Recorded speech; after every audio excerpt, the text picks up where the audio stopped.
Welcome back to the deep dive. Today, we're really digging deep into a health issue that's, well, it's been around forever, it feels like, but it's still a massive, persistent global challenge, tuberculosis or TB. We've pulled together quite a stack of sources for this, centered around a pretty detailed Master of Public Health lecture. It covers the whole spectrum: epidemiology, prevention, control of TB. Our mission, as always, is to kind of cut through the noise, pull out the most vital insights, maybe some surprising facts, and help you get a real handle on the critical public health challenges this disease still poses. Think of this as your shortcut, maybe, to being genuinely well informed on a topic that, despite being curable, still profoundly impacts millions worldwide. So let's start at the very beginning. When we talk about tuberculosis, TB, what are we actually dealing with, fundamentally? Right. So at its core, TB is caused by a specific type of bacteria, Mycobacterium tuberculosis. That's the main one. There are a few less common relatives, sure, but they cause a tiny fraction of cases. What's crucial to grasp, though, is that it's not just a lung disease. We call it a multisystemic disease. So, yeah, it most famously attacks the lungs, but it can actually show up in countless ways throughout the body. Makes it quite a chameleon sometimes. And it has such a long history, isn't it? A really dramatic one. It wasn't until 1882, I think, that Robert Koch actually isolated and identified the bacteria. And that must have been a huge aha Yeah. moment, right? Completely shifted how we understood it. Absolutely, yeah. Pivotal discovery. And the bacterium itself, it's quite distinct. It's what we call an acid-fast bacilli, or AFB basically means it holds on to certain dyes even with acid treatment. It's rod-shaped and remarkably, it's highly aerobic, loves oxygen. But here's a truly fascinating detail and really critical for public health. Humans are the only known reservoirs for Mycobacterium tuberculosis. Wow, okay, stop there. Humans are the only known reservoirs. That's right. Think about that. If we could effectively treat every single human case, in theory, well, we could eradicate it. That's a huge insight. No animal hosts hiding it, no environmental reservoirs we don't know about. That puts the burden, and I guess the potential, squarely on us. Precisely. And speaking of surprising biology, it has this remarkably slow growth rate. It only doubles its numbers roughly every 18 to 24 hours. 18 to 24 hours. Compared to other bacteria that double in 20 minutes? That's shockingly slow for something so devastating. It is incredibly slow. How does that impact things? Diagnosis? Treatment? Does it make it sort of a stealthier opponent? Oh, absolutely. That slow growth is a major reason why lab cultures can take weeks, sometimes even up to 2 months, to confirm a diagnosis.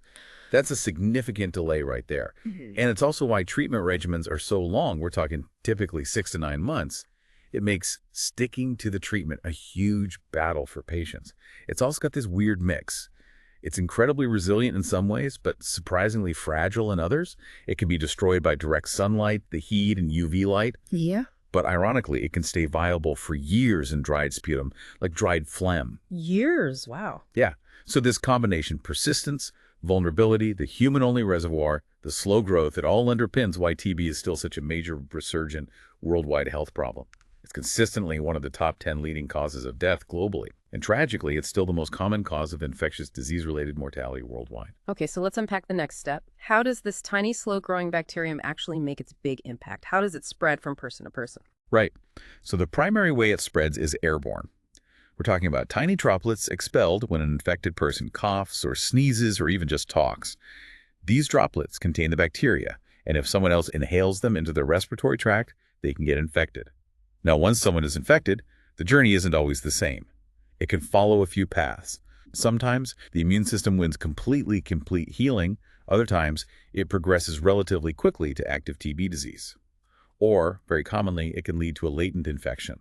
That's where the bacteria basically go dormant, walled off by the immune system, but still alive. Latent infection. So you're infected, but not sick and not contagious. Exactly. For a time, at least. The path it takes, healing, active disease, or latency, it really comes down to this delicate dance, this balance between the person's immune system and the virulence or the strength of that particular TB bacillus. And it's this fundamental understanding, this biology and natural history, that really forms the basis for all our TB control strategies, isn't it? Trying to tip that balance. Precisely. And we see clear risk factors that can push someone from having that latent infection towards developing active TB disease. We often call that post-primary TB or reactivation TB. For instance, some conditions dramatically increase this risk. If you have AIDS, your risk of developing active TB can be, well, it can be a staggering 200 times higher than someone without HIV. 200 times? That's incredible. It is. And Uh, even something like undernutrition can double or even quintuple that risk. It just shows how interconnected TB is with overall health and social determinants. I remember the sources specifically highlighting diabetes as well, impacting the natural history of TB. How does that fit in as a risk for progression? Ah, yes, diabetes is a critical and frankly growing concern. It significantly impacts that natural history, actually tripling the risk for developing active TB disease from a latent infection. And as diabetes becomes more prevalent globally, especially type 2, it just creates a larger pool of individuals who are more vulnerable to TB breaking out. Okay, so we've talked about how latent infection can progress to active disease, but let's step back a bit. Who's actually most at risk of getting infected in the first place? Not progression, but initial acquisition. Good question. The risk of acquiring TB infection in the first place is heavily influenced by how much infectious TB is circulating in the community. The incidence or prevalence. Thankfully, the annual risk has been falling in many developed countries, often less than 0.05% per year now.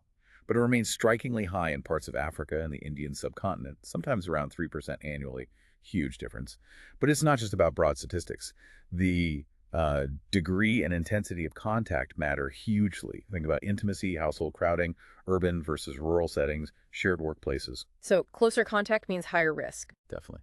For instance, if you're a household contact living with someone who has active infectious pulmonary TB, your risk of getting infected is around 30%. For other close contacts, maybe people you spend a lot of time with but don't live with, it could be up to 45% in some studies. Even casual contacts have about a 10% risk. And then other factors layer on top. The duration of exposure, obviously, the sheer number of infectious droplets the source case produces. Some people are just more infectious than others. Also, the volume of shared airspace, how good the ventilation is, even climatic conditions can play a role. And the source material brought up some really intriguing demographic factors, too. Things like risk increasing with age, often leveling off maybe around 50 or 60, plus the idea of intrinsic susceptibility, maybe genetic factors playing a role, and higher rates often seen among males, certain ethnic groups, and definitely those in poorer or lower economic strata. And critically, the risk posed by inadequate treatment of the original index case, right? The person spreading it initially. If they're not treated properly, they stay infectious longer. All true. And we can't forget specific institutional risks. Places like prisons, for example, they often become these sort of high-burden environments for TB transmission just because of the conditions overcrowding, maybe poorer ventilation, population health status. What makes a particular TB patient highly infectious? It really relates directly to how many of those bacilli-carrying droplets they expel into the air. Key factors include having a persistent cough, obviously, having a cavity in the lung visible on an X-ray that's like a bacterial factory, having acid-fast bacilli visible on their sputum smear, that means a high bacterial load. Also, TB disease specifically affecting the lungs, airway, or larynx makes transmission easier, not covering their mouth and nose when coughing, naturally, or having a prolonged illness without adequate treatment just keeps them infectious. And things like cough-inducing medical procedures can be risky too, I imagine. Yes, exactly. And having positive sputum cultures confirms they're shedding live bacteria. It's a stark number, really. An untreated person with active TB disease can infect, on average, 10 to 15 other people every single year. 10 to 15 people a year. That really underscores why finding and treating cases quickly is so absolutely vital for control. So just to summarize those key high-risk groups for you listening, we're talking about people who are contacts of sputum smear positive pulmonary TB patients, people with HIV infection or diabetes, immigrants from high TB burden countries, also individuals in institutions like prisons or drug rehab centers, people with other medical risk factors, think kidney failure, certain lung diseases like silicosis, those on prolonged steroid therapy, or with blood disorders, and, interestingly, tobacco smokers, too. It's quite a broad range. Okay, now, once someone is identified as being at risk, or perhaps they're showing symptoms, how do medical professionals actually confirm a TB diagnosis? What does that process look like? Right, the diagnosis. It's fundamentally based on a combination of things. The clinical picture, the symptoms and signs, radiological findings, usually a chest X-ray, and, crucially, bacteriological evidence finding the bug itself. TB is typically classified based on where it is in the body. Pulmonary TB means it's mainly in the lungs that's the most common, maybe 70–80% of cases, and it could be smear positive or smear negative. Then there's extrapulmonary TB, affecting other organs like lymph nodes, bones, brain, kidneys. That's maybe 10–20%, and sometimes you get a mixed presentation, maybe 5–10%. We also use specific case definitions for tracking purposes, like distinguishing a new case from a relapse or a treatment failure helps manage the response. And what are those common symptoms people should be aware of, especially for pulmonary TB, since it's the most frequent form? Yeah, the onset is often insidious, meaning it develops gradually, sneaks up on you, rather than hitting suddenly. The most classic symptom is a productive cough bringing up phlegm that usually lasts more than 2 weeks. Sometimes, that phlegm can even be blood-stained. That must be alarming for people. It definitely can be. Other common signs include a noticeable loss of appetite and unintentional weight loss, a persistent fever, often low grade, and particularly drenching night sweats are quite characteristic. Less common symptoms might include shortness of breath or sharp chest pain when breathing deeply, which we call pleuritic chest pain, sometimes hoarseness of voice if the larynx is involved. And of course, with extrapulmonary TB, the symptoms would depend entirely on which organ is affected. So for investigations, the cornerstone is often sputum smear microscopy, looking at sputum samples under a powerful microscope for those acid-fast bacilli, using special stains like Seal-Nielsen or fluorescent methods. Then there's growing the bacteria in the lab, bacteriological culture. Traditional methods using egg-based media like LJ are reliable, but slow can take up to 8 weeks for a final result. 8 weeks, that's that delay issue again. Exactly. Which is why newer, rapid radiometric methods like BACTEC or MGIT are so important. They can often yield results within about 2 weeks. Much better. Other key tools include the chest X-ray, which gives a visual picture of the lungs, the Mantoux tuberculin skin test, though its interpretation can be tricky, and increasingly these sophisticated immunological and molecular tests like PCR, IgA blood tests, and DNA amplification tests like GenExpert MTBR5. GenExpert, that one tests for drug resistance too, right? Yes. Crucially, GenExpert can detect M. tuberculosis DNA and check for resistance to rifampicin, one of our key drugs, all within a couple of hours. It's been a major step forward. Okay, so speaking of drug resistance, here's where it gets really interesting and frankly a bit alarming for global health. Drug-resistant TB. What exactly does that mean, and why is it such a massive challenge? It is a massive challenge. Drug resistance happens when the TB bacteria mutate and are no longer killed by our standard antibiotics.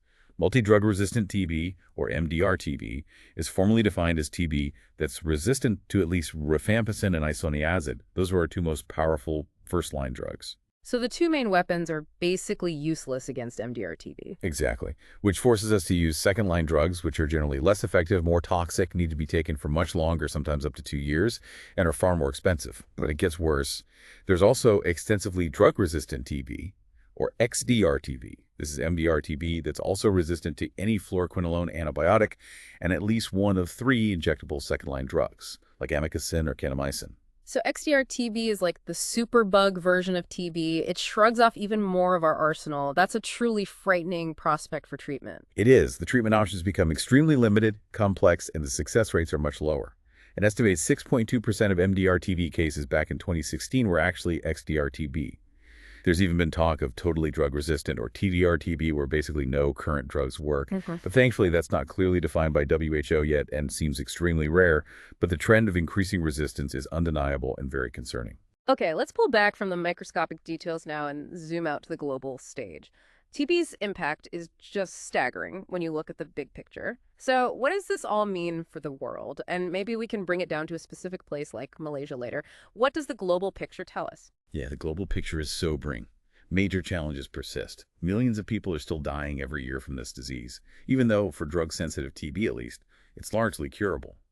While the overall incidence rate was falling for about 2 decades, it's doing so far too slowly. At the current rate, TB won't be eliminated in our lifetime, not even close.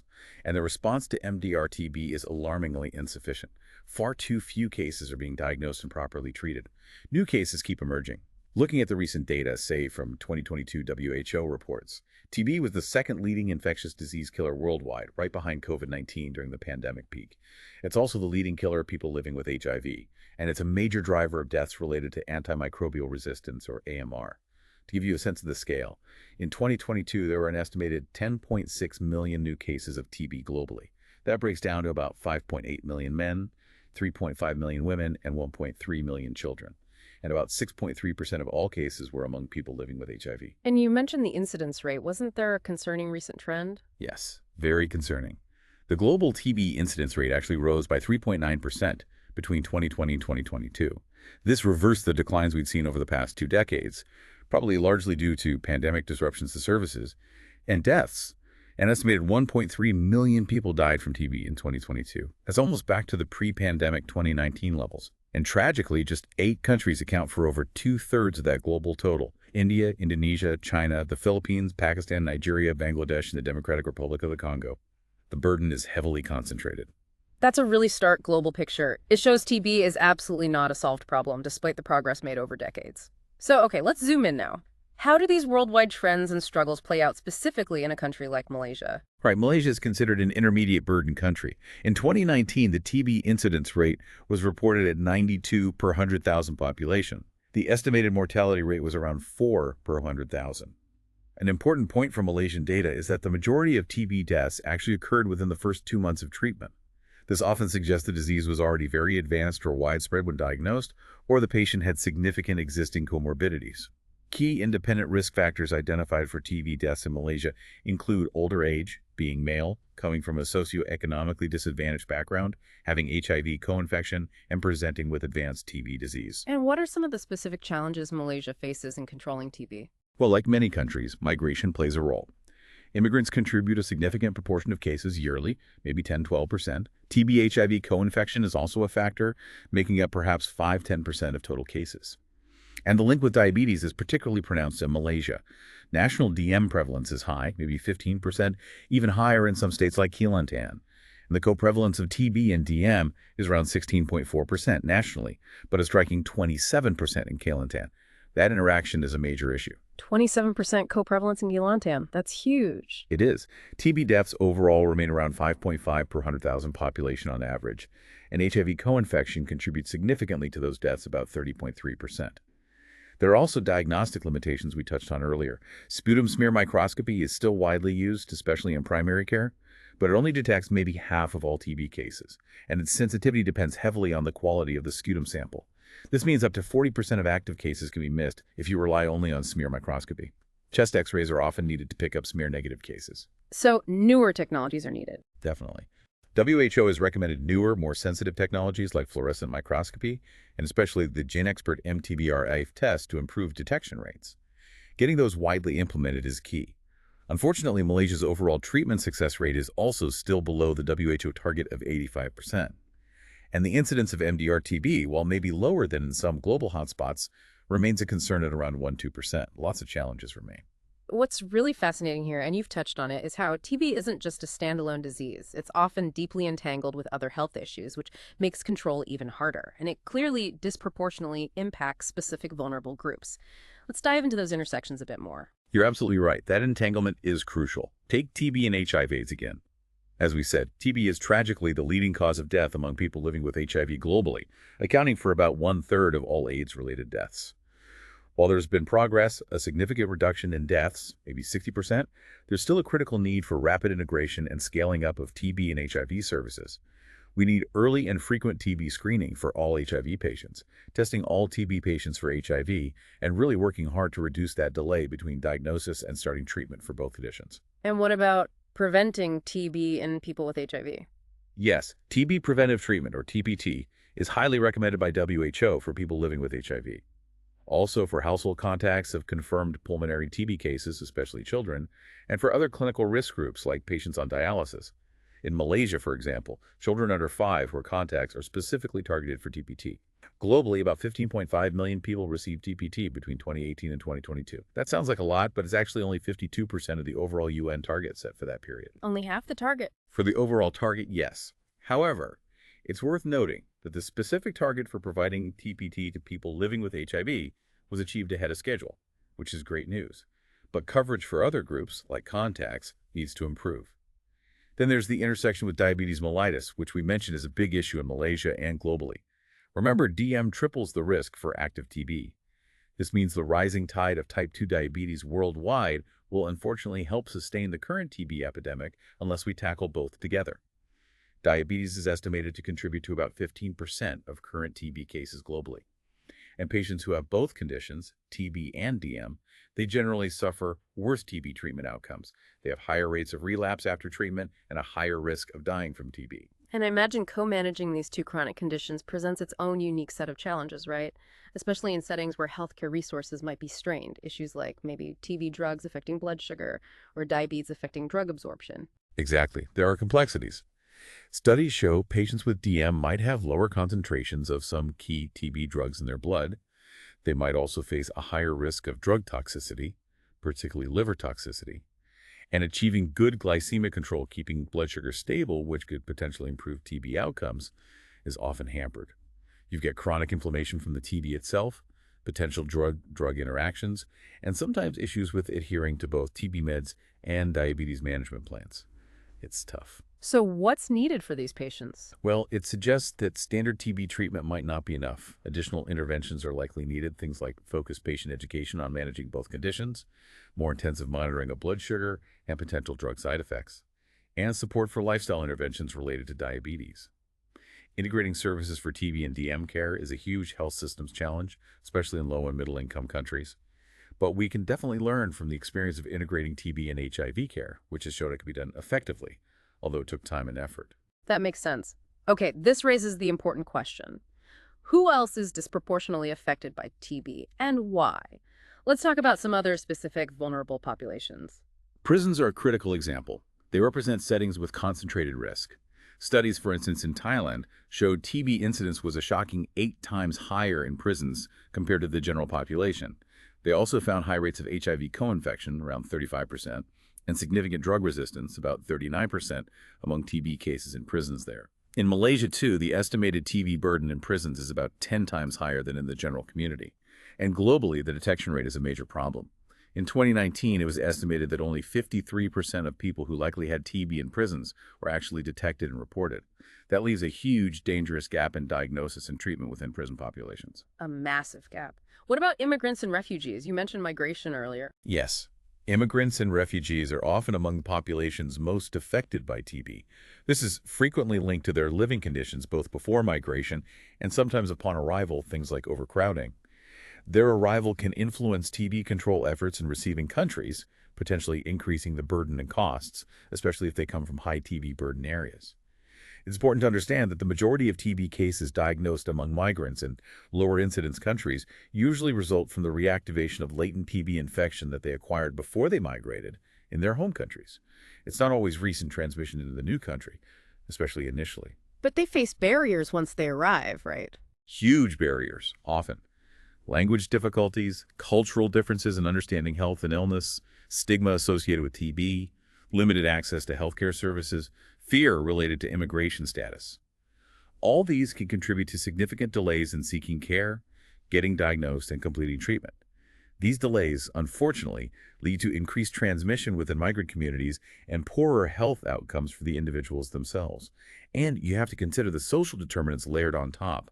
Things like overcrowded living and working conditions, poverty, malnutrition, potentially higher rates of HIV co-infection or substance use in some groups. These all exacerbate the risk of TB among migrant populations. So how do countries try to manage this? Screening. Many low-burden countries do implement targeted screening programs, either before arrival or shortly after. But significant challenges remain in ensuring people actually complete preventive therapy if offered, or full treatment if diagnosed with active TB. And crucially, overcoming those access barriers we just talked about is key to making screening effective. And all these factors, the comorbidities, the situations in prisons, the barriers for migrants, they all seem to contribute to critical delays in diagnosis and treatment across the board, don't they? Not just for these specific groups. They absolutely do. Delays are a fundamental problem in TB control everywhere. Delays in diagnosis mean people remain infectious in the community for longer, potentially spreading the disease to others. It also means that when they are finally diagnosed, their disease is often more advanced, more severe. This can lead to worse long-term complications or late sequelae even after successful treatment, and ultimately it contributes to higher mortality rates. These delays can happen at different stages. Sometimes it's patient delay, the time between symptoms starting and the person seeking healthcare. This might be due to lack of awareness, stigma, cost, access issues. Other times it's health system delay, the time between the person seeking care and getting a correct diagnosis and starting treatment. This could be due to misdiagnoses, slow lab tests, referral waits, etc. Identifying and systematically addressing both types of delay is absolutely crucial for any national TB control program hoping to be effective. Okay, so given these immense, really multifaceted challenges, the biology, the resistance, the comorbidities, the delays, the vulnerable populations, what are the big picture strategies? What's being done or needs to be done to tackle TB on a global scale? Well, there have been major global frameworks. The Global Plan to Stop TB, for instance, was closely tied into the Millennium Development Goals MDG 6. Target 8 specifically aimed to halt and begin reversing the incidence of TB by 2015. The Stop TB Partnership also endorsed ambitious targets alongside that, aiming for a 50% reduction in TB prevalence and death rates by 2015 compared to 1990 levels. And they set that truly aspirational goal of eliminating TB as a public health problem, defined as just one case per million population by the year 2050. Elimination by 2050. That sounds incredibly ambitious given everything we've discussed. It is incredibly ambitious. Following the MDG era, the WHO developed its End TB strategy, which was endorsed by the World Health Assembly in 2014. This strategy sets out the global roadmap, targets, and milestones for TB prevention, care, and control beyond 2015, leading towards that 2050 elimination goal. It has pillars focused on integrated patient-centered care, bold policies and supportive systems, and intensified research and innovation.